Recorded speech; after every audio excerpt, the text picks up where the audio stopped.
In today's video, I'm going to teach you how to fix Outlook product activation failed. If Outlook is showing a product activation failed message, it usually means the app can't confirm your license with Microsoft. We'll walk through a quick set of checks, starting online and then inside Outlook to clear that banner safely. Begin in your web browser and search for Microsoft Account Services. You're looking for the official Microsoft.com result that leads to your account dashboard. Make sure the address bar shows Microsoft.com and that your browser shows the secure lock icon so you know you're in the right place. Open the correct link and head to the Services and Subscriptions area. This is where Microsoft lists your Microsoft 365 or Office purchases tied to your account. Sign in to your account.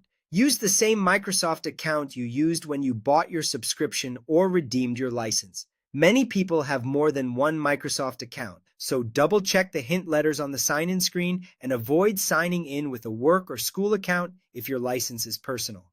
Once you're in, confirm that your subscription is active and not expired. You should see an active status or a renewal date in the future. If the page shows an expired or canceled status, that explains the activation message in Outlook. Now return to Outlook on your computer. In the top left, open File, then select Account. Under User Information, look at the email address Outlook is using. It should match the very same account you just checked online. A mismatch here often causes activation to fail because Outlook is asking for permission using a different identity.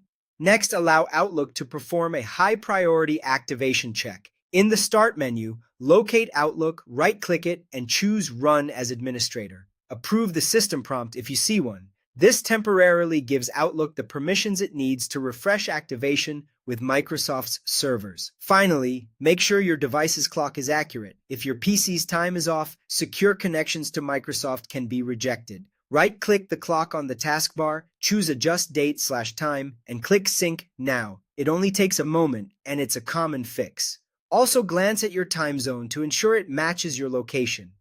Give Outlook a moment to update. With the correct account, an active subscription, administrative refresh, and accurate time, the product activation failed message should disappear.